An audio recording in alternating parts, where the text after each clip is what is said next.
We met Sleep originally online, like on TikTok, messaging them back and forth. That eventually led to us meeting them in person at a show in St. Petersburg at Janus Live. And the friendship just sort of blossomed from there. I mean, we were showing each other music, like we just sort of hit it off almost instantly. It's like we had known them for a very long time. We were looking into signing the same label they were, you know, around that time, looking into sharing management and stuff like that. So eventually when those things came to be, when we did sign to Epitaph, when we did bring on Steve Richards, their manager, as our manager as well. Obviously we have the same management, and I think as they were building the headline tour, they always kept us in mind because we hadn't played a show together or anything, and we just always wanted to do something together. When it came down to actually doing their headline tour, the first people that they contacted was us for direct support, and obviously we accepted it very quickly. When Steve told me that he and Raul had solidified us going on the Afterglow Tour, I was pretty hyped, to say the least. We love those boys, and like I said, we grew very close to them, so it felt like sort of like a match made in heaven. Going from opening slot to direct support is kind of like a bigger jump, so we had to kind of step up on with everything, our sound, to the performance, to production. And we took a lot of time to figure out in the set how to really bring the energy up, bring it down, and just give the fans an experience. It was just crucial for us to step it up on all aspects and to make it a killer show. I guess there really is no happy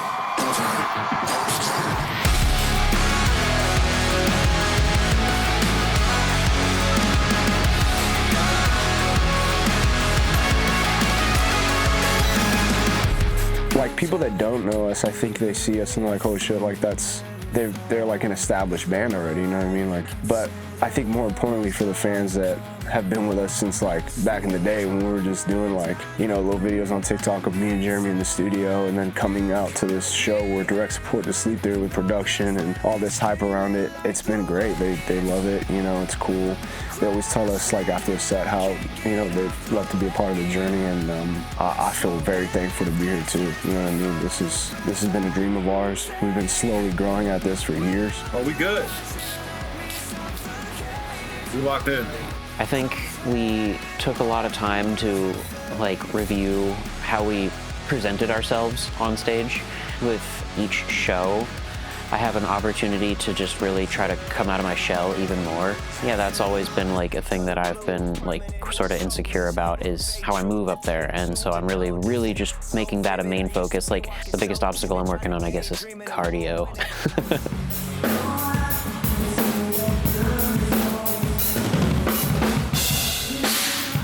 There's a point in the set where I ask everybody who here has heard Nevertel before. A lot of these nights, the whole room is raising their hand, and that to me is like showing me that our music is reaching to a lot of people and that we have a lot of fans that know us already.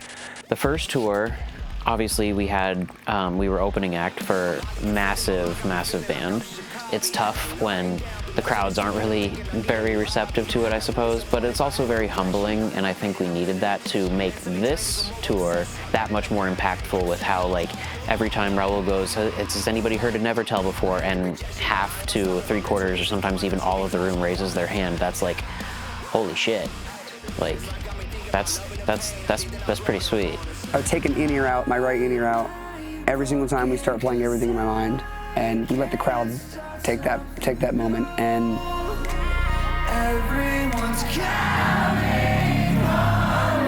it's loud in a way that I've never heard before. That's been a real wake-up call and a real realization to me that, oh, like, we're finally like connecting and resonating with people in a way that we haven't before, and it's like paying off in a way that I'd only ever dreamed of as a kid. The fan reaction has been leagues above what it has for previous tours, and it's been really humbling and really amazing to watch every single night.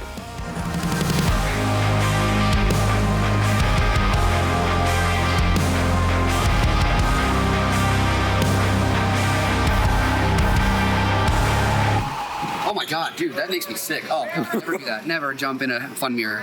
Oh my God. It was an adjustment to start to play a 45-minute set.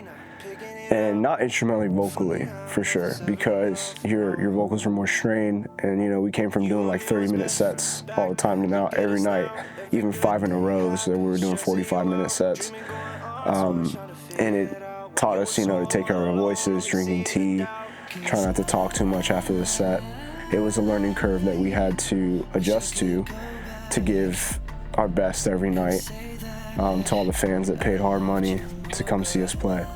Going from 30 to 45 doesn't sound like it would be that much more. It's like only 15 minutes. But a lot of our songs, especially a lot of our older songs, were not written with a live setting in mind, so they're very high. Adding on 15 minutes each night and sometimes doing that 5 nights in a row, it was a lot, and takes a lot out of you vocally. And it was a big learning curve for me. And then off stage, just personally, like hanging out with friends and stuff like that, you have to be very conscious of like where you're spending your voice and where you're putting it, not yelling too much. I had to be a lot more conscious of that stuff on this tour than on previous tours where we were just opening. And there wasn't, I would say, as much at stake, and there wasn't as much production and as much just backing us.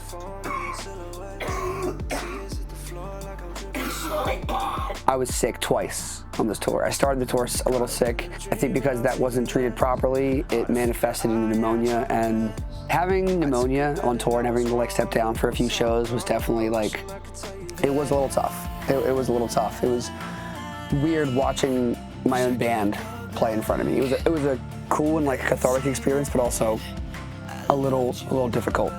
I want to be up there giving the performance I know everyone came to see of me, and I respect people's time and their money, and I did what I could. I played guitar for Feed the Machine. I came out and I tried at least to like show a face and show that even though I wasn't able to perform, that I still wanted to be on that stage more than anything, and I still wanted to be there, and I wasn't going to let pneumonia keep me in the bunk away from everybody. And it would have been really easy for me to spiral and not do well, but it was because I had a great support system around me. We made the best out of like the worst scenario.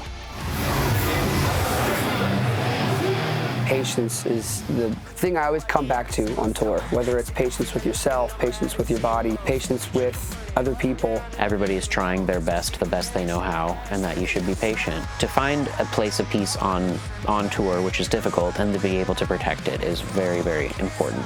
We're all human beings, we're all trying our best, the best we know how, so the best we can do is be patient.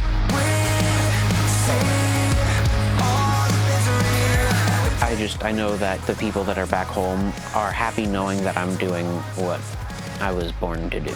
So that makes it easy to say, like, especially while I'm surrounded by the people who I love so much, that I could go for another 6 weeks starting tomorrow.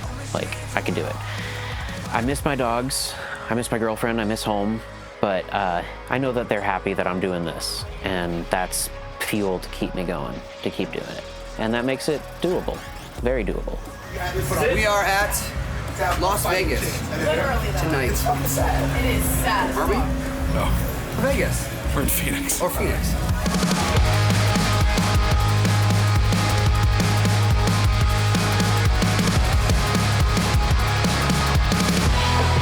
For sure, what I'm excited for is the album to come out. We put a lot of time into it. We had a big team around it, and we had one of my favorite mixers mix it, Dan Lancaster, so I'm really proud of it. I'm excited what we did. Beyond that, just being on the road fucking all year is gonna be insane. We go to the UK, which is something I never thought we'd do. Yeah, the rest of the year is just full of tours. So I'm excited to get out there, meet new fans, see their reaction to the new record, see their reaction to it live, and just keep playing shows and keep doing the thing. Our record, Start Again, which comes out September 12th. We put a lot of energy and time into this record. It blew my voice out countless times, just trying to sing some of these songs, getting sick along the way again. We've done and accomplished so much just in creating this record, and I'm really proud of that, and I'm really excited for the world to hear that record.